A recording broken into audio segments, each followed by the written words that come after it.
Lula é flagrado em esquema bilionário, 34 bilhões. A indignação nesse caso é simplesmente indescritível. O Lula tá desesperado. Com a Polícia Federal batendo às suas portas às 6 horas da manhã. E isso daqui, obviamente, a imprensa do regime, a imprensa que tá no Pix do Lula, não divulgou, né?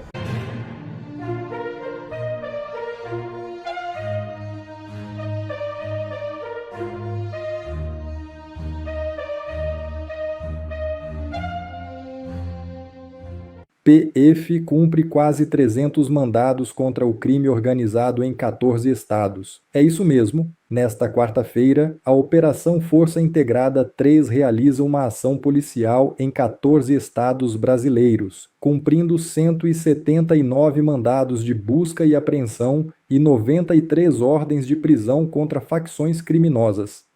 Coordenada pela Polícia Federal, a operação visa combater o tráfico de drogas, comércio ilegal de armas e lavagem de dinheiro, com o apoio de diversas polícias locais. Os estados do Pará e Paraíba concentram o maior número de alvos, enquanto ações em São Paulo focam no roubo de cargas. A mega operação vem após forte pressão do governo norte-americano de Donald Trump, que entrou de vez no jogo contra o crime organizado brasileiro, classificando PCC e Comando Vermelho como organizações terroristas. Embora a operação de hoje não tenha participação dos Estados Unidos, a medida é vista como uma resposta do governo Lula à administração americana.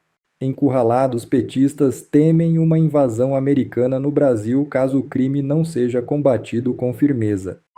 PF faz varredura na casa de Jair Bolsonaro em busca de armas. É isso mesmo. A Polícia Federal realizou uma operação na casa do ex-presidente Jair Bolsonaro em Brasília, nesta quarta-feira, a pedido do ministro Alexandre de Moraes, do STF, para buscar armamentos e documentos. O advogado de Bolsonaro, João Henrique Freitas, acompanhou a ação e informou que nada foi apreendido. A operação ocorreu após o Exército relatar falhas na entrega de armas do ex-presidente, que está em prisão domiciliar. O advogado de Bolsonaro criticou nas redes sociais a nova investida policial contra o ex-presidente, que cumpre prisão domiciliar na capital federal. Ele classificou o ato como lamentável. Também lembrou que a equipe jurídica já tinha repassado ao poder público o local exato de custódia de todo o arsenal registrado em nome de Bolsonaro. A indignação nesse caso é simplesmente indescritível. Bolsonaro, mais uma vez, acorda hoje em sua casa, na qual ele cumpre prisão domiciliar, com a Polícia Federal batendo às suas portas às 6 horas da manhã. Depois de mais de um ano preso, Bolsonaro, mais uma vez, é alvo de uma busca e apreensão ordenada por Alexandre de Moraes. E aí é onde vem a indignação. Alexandre de Moraes, um cara que nem sequer deveria estar mais no STF, que deveria ter sido expulso por ligação com o Vorcaro, mensagens de visualização única, degustação de uísque, viagem no jatinho do Vorcaro. Hoje o Brasil já sabe o que foi que ele ficou de bloquear para o Vorcaro. Aquele contrato de 129 milhões, dos quais ele já ganhou, a esposa dele já recebeu 80 milhões e foi feito um segundo contrato para pagar o valor restante, mesmo depois da venda do Banco Master. Uma pessoa que já deveria estar atrás das grades continua pegando a caneta e dando ordens como um ministro do STF. Dessa vez, mais uma vez, o alvo, Bolsonaro. Bolsonaro que está com a saúde debilitada, em prisão domiciliar, num julgamento que é a coisa mais absurda que já aconteceu no judiciário brasileiro, acorda porque Alexandre de Moraes queria criar uma armadilha. Moraes quer mandar Bolsonaro de volta para o presídio, mas precisa de alguma desculpa. A desculpa da arma encontrada com o assessor do Bolsonaro não deu certo. O próprio Paulo Gonet não quis pular nesse barco. Na verdade, Paulo Gonet já está se afastando do Moraes, vendo que a vida dele não vai... a vida política dele, né? Porque não é vida judiciária. A existência judiciária dele, a existência dele no STF não vai perdurar por muito tempo. Aí o Gonet faz um parecer contrário. A polícia faz um parecer contrário, dizendo que não foi uma falta grave.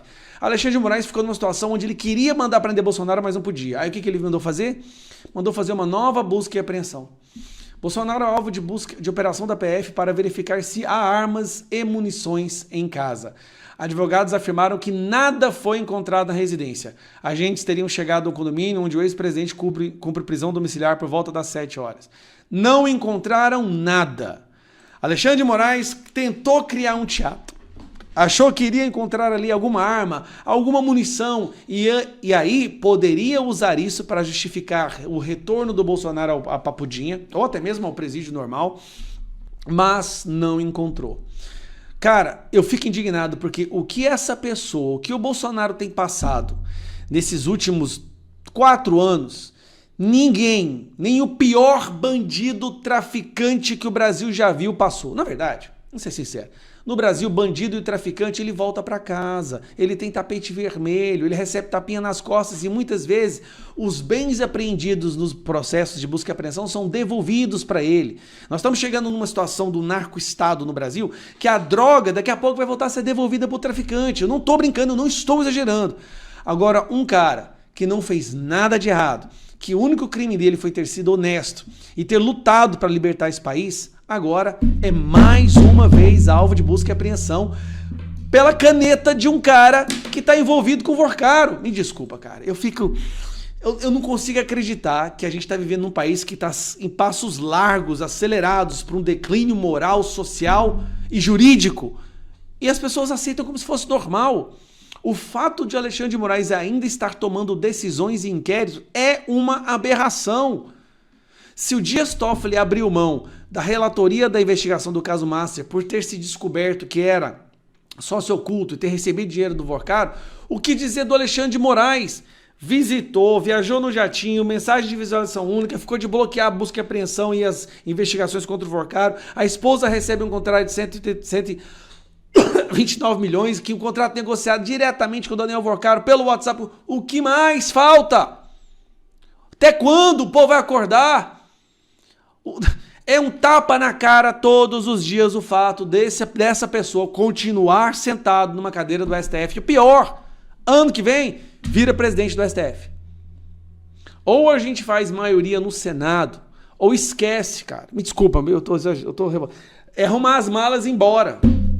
Todo mundo no Brasil. Aí sabe o que vai acontecer? Os produtores de emprego, né, os agropecuaristas, as pessoas que geram emprego, os empreendedores vão pular fora.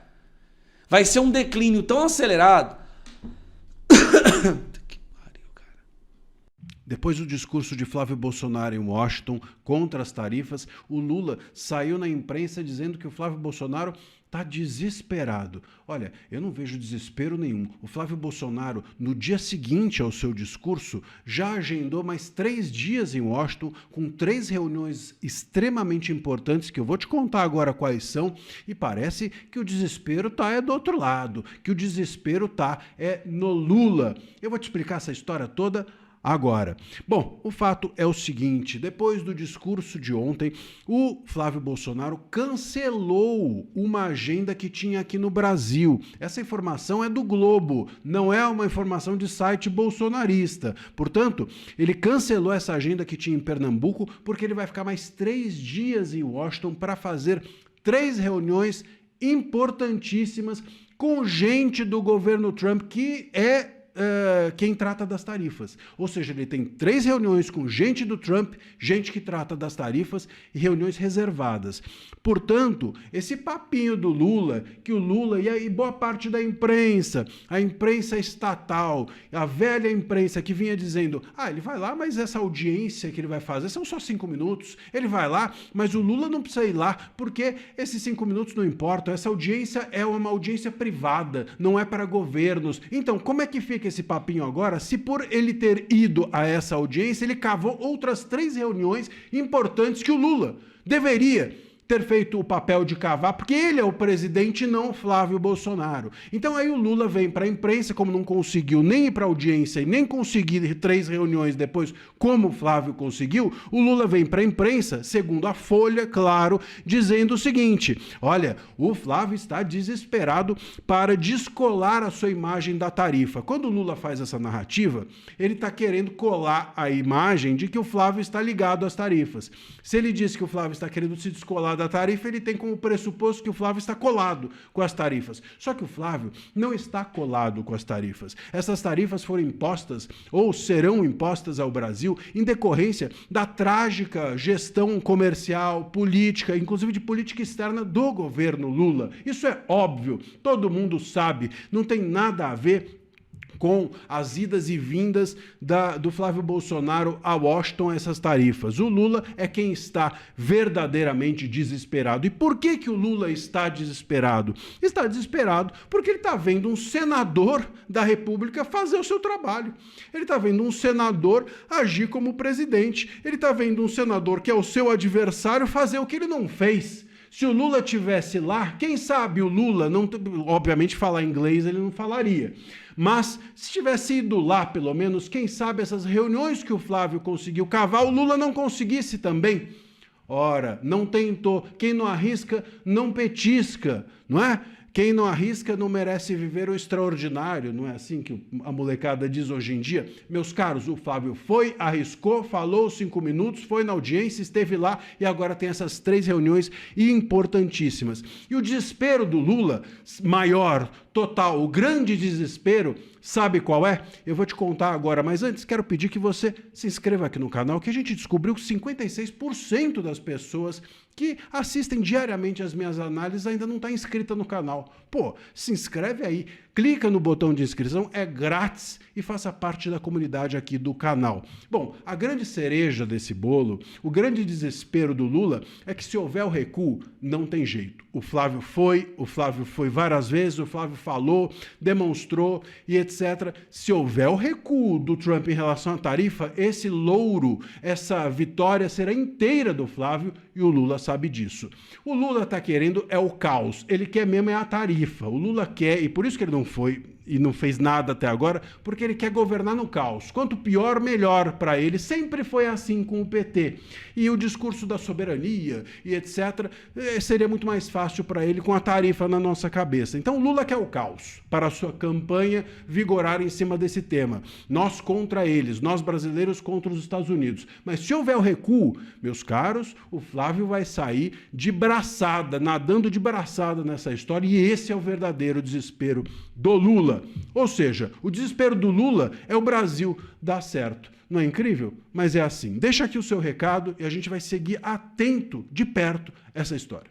Olhem só a diferença do presidente deles e do nosso presidente. E isso daqui, obviamente, a imprensa do regime, a imprensa que está no Pix do Lula, não divulgou, né?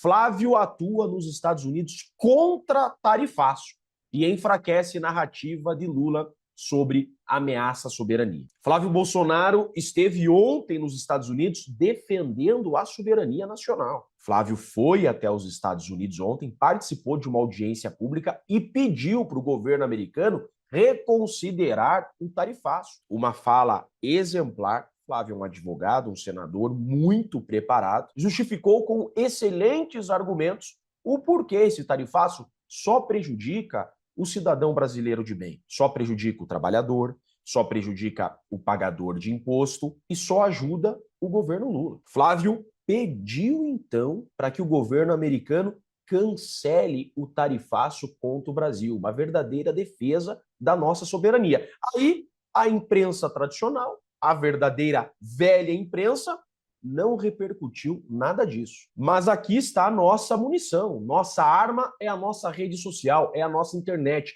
Por isso eu peço para que você compartilhe esse vídeo para que os brasileiros vejam o trabalho brilhante que o Flávio Bolsonaro fez ontem pelo Brasil, pelos brasileiros. Em contrapartida, hoje, o Lula manda com o seu dinheiro o ministro da Defesa, Múcio, aos Estados Unidos para defender terrorista. Isso mesmo. Lula mandou o ministro da Defesa aos Estados Unidos para pedir para o governo Trump reconsiderar sua decisão e cancelar a classificação do PCC e Comando Vermelho como organizações terroristas. Vê se pode isso, gente, com dinheiro público. Múcio se reúne hoje com o oficial americano para abrir canal de diálogo após tipificação de PCC e Comando Vermelho. Vocês viram só isso? Lula, então, não vai aos Estados Unidos defender a soberania brasileira. Não vai aos Estados Unidos pedir o cancelamento do tarifácio. Mas vai aos Estados Unidos para defender terroristas. Com dinheiro público muito mal gasto, Lula manda seu ministro aos Estados Unidos defender PCC e Comando Vermelho. É mole, gente. Isso é o Lula. Isso é o PT. Por que é que Lula está tão preocupado em defender PCC e Comando Vermelho? O governo Lula só faz isso agora. Só fala dos nossos criminosos, né? Os dele. Nossos não. Nós queremos mesmo é que o governo americano combata essas organizações terroristas. Agora, meus amigos, nós temos que compartilhar esse vídeo para que os brasileiros vejam quem os brasileiros querem. Um presidente que defende os trabalhadores, os empresários, os pagadores de impostos, os pais e as mães de família que sofrem para sustentar seus filhos, ou querem defender um presidente que usa bonezinho do CPX e só trabalha agora por PCC e Comando Vermelho. Isso é uma realidade que a velha imprensa não mostrou. Essas duas notícias aqui pouco se falou, mas nós vamos fazer chegar em todos os brasileiros de bem. Eu tenho dito, nós precisamos expurgar para sempre esse lixo do PT do nosso país. É a nossa última chance. Estamos juntos, não vamos jogar a toalha, nós vamos salvar o nosso Brasil. Eu sou Jeffrey Chiquini, sou advogado e deixo aqui um grande e forte abraço a todos. Lula é flagrado em esquema bilionário, 34 bilhões. Presta muito atenção nesse número porque é o retrato de como que o Lula pretende ali jogar essa eleição. Com muito dinheiro, mas não qualquer dinheiro, com o seu dinheiro. O governo dele bateu um recorde histórico de emendas às vésperas da eleição.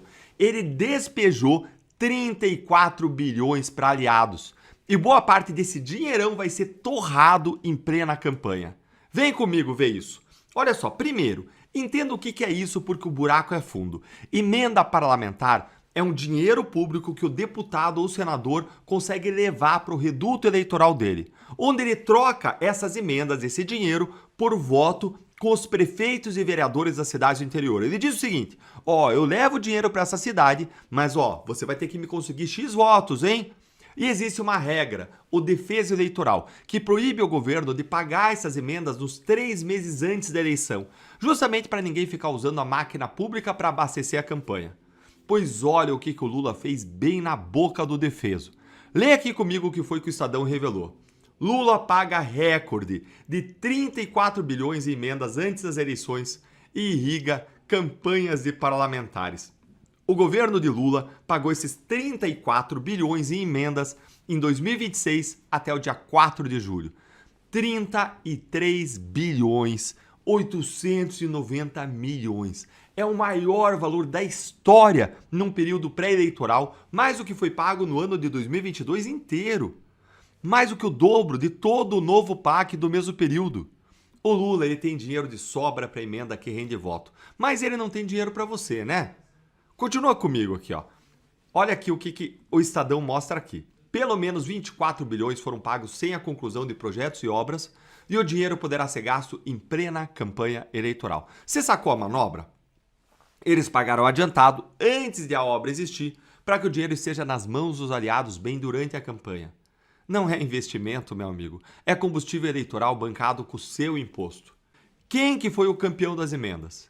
Segundo o Estadão, o campeão foi o senador Weverton Rocha, aliado de Lula. Levou 88,85 bilhões de reais. O mesmo Weverton que foi relator da indicação fracassada do Messias para o Supremo, que é pré-candidato à reeleição e que ano passado virou alvo de busca e apreensão na operação que investiga o roubo do INSS. Suspeito ali de ter se lambuzado com o dinheiro dos aposentados. Agora entendi porque na época das 10 medidas contra a corrupção, lá em 2016, ele foi tão contra as 10 medidas contra a corrupção. Esse mesmo senador ele recebeu uma chuva de emendas do painho Lula. Nas palavras do pesquisador da PUC-Rio, que foi ouvido pelo Estadão, oferecer as emendas antes do período eleitoral é mais uma vantagem para ele, Lula. A lei eleitoral continua, mas fica enfraquecida. Traduzindo em bom português, quem já está no cargo joga com o dinheiro público no bolso e o candidato novo joga sem. O governo, claro, ele se defende dizendo que só cumpriu a lei, que cumpriu as decisões do Supremo. Só que, gente, é legal ou não, efeito é um só. Uma eleição turbinada no atacado com o dinheiro que era para virar hospital e escola para você. É por isso que eu quero ir para o Senado, para dar um basta nesse abuso legalizado de usar o seu imposto para abastecer campanha de político, para devolver a lisura para a eleição brasileira. Agora me conta aqui embaixo. Você acha certo o governo despejar 34 bilhões que turbina a própria campanha na véspera do defeso eleitoral? Conta aí pra mim, pode expressar sua indignação, manda o seu recado aí pro painho Lula. Bom, pessoal, esse foi mais um vídeo. Eu espero que vocês tenham gostado. Se vocês gostaram, deixa o like aqui para fortalecer nosso canal. Logo eu volto trazendo mais informações da política para vocês. Um forte abraço, fiquem todos com Deus e até a próxima.